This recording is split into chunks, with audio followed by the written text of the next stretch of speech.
Recording by Andrea Fiore. The Way of Peace by James Allen. Chapter 3. The Acquirement of Spiritual Power. The world is filled with men and women seeking pleasure, excitement, novelty, seeking ever to be moved to laughter or tears, not seeking strength, stability, and power, but courting weakness, and eagerly engaged in dispersing what power they have. Men and women of real power and influence are few, because few are prepared to make the sacrifice necessary to the acquirement of power, and fewer still are ready to patiently build up character. To be swayed by your fluctuating thoughts and impulses is to be weak and powerless.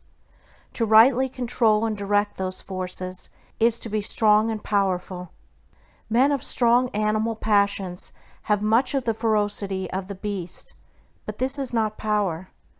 The elements of power are there, but it is only when this ferocity is tamed and subdued by the higher intelligence that real power begins, and men can only grow in power by awakening themselves to higher and ever higher states of intelligence and consciousness.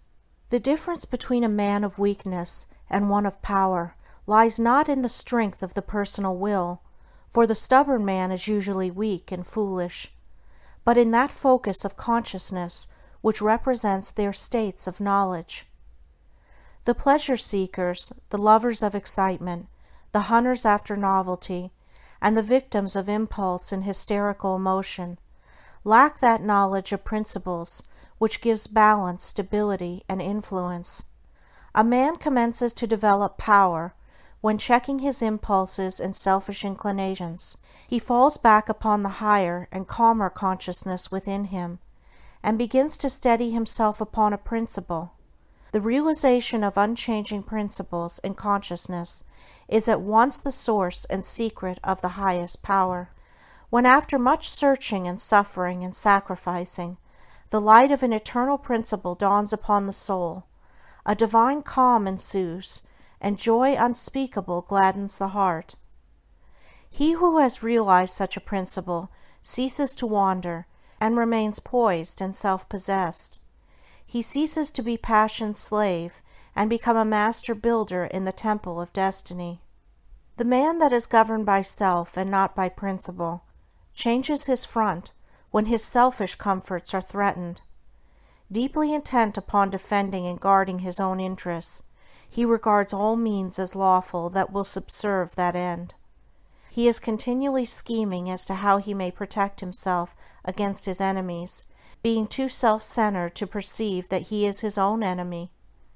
Such a man's work crumbles away, for it is divorced from truth and power. All effort that is grounded upon self perishes. Only that work endures that is built upon an indestructible principle. The man that stands upon a principle is the same calm, dauntless, self-possessed man under all circumstances. When the hour of trial comes, and he has to decide between his personal comforts and truth, he gives up his comforts and remains firm. Even the prospect of torture and death cannot alter or deter him. The man of self regards the loss of his wealth, his comforts, or his life as the greatest calamities which can befall him. The man of principle looks upon these incidents as comparatively insignificant, and not to be weighted with loss of character, loss of truth. To desert truth is, to him, the only happening which can really be called a calamity. It is the hour of crisis which decides who are the minions of darkness and who are the children of light. It is the epoch of threatening disaster, ruin, and persecution which divides the sheep from the goats, and reveals to the reverential gaze of succeeding ages the men and women of power. It is easy for a man, so long as he is left in the enjoyment of his possessions, to persuade himself that he believes in and adheres to the principles of peace, brotherhood, and universal love. But if, when his enjoyments are threatened, or he imagines they are threatened, he begins to clamor loudly for war, he shows that he believes in and stands upon not peace, brotherhood, and love, but strife, selfishness, and hatred.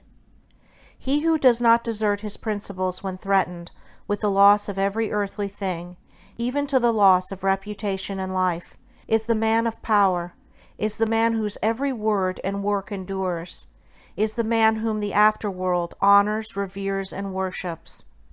Rather than desert that principle of divine love on which he rested, and which all his trust was placed, Jesus endured the utmost extremity of agony and deprivation, and today the world prostrates itself at his pierced feet in rapt adoration. There is no way to the acquirement of spiritual power except by that inward illumination and enlightenment which is the realization of spiritual principles, and those principles can only be realized by constant practice and application. Take the principle of divine love, and quietly and diligently meditate upon it, with the object of arriving at a thorough understanding of it. Bring its searching light to bear upon all your habits, your actions, your speech and intercourse with others, your every secret thought and desire. As you persevere in this course, the divine love will become more and more perfectly revealed to you, and your own shortcomings will stand out in more and more vivid contrast, spurring you on to renewed endeavor, and having once caught a glimpse of the incomparable majesty of that imperishable principle, you will never again rest in your weakness, your selfishness, your imperfection, but will pursue that love until you have relinquished every discordant element and have brought yourself into perfect harmony with it. And that state of inward harmony is spiritual power. Take also other spiritual principles, such as purity and compassion, and apply them in the same way, and so exacting is truth, you will be able to make no stay, no resting place, until the inmost garment of your soul is bereft of every stain, and your heart has become incapable of any hard, condemnatory, and pitiless impulse.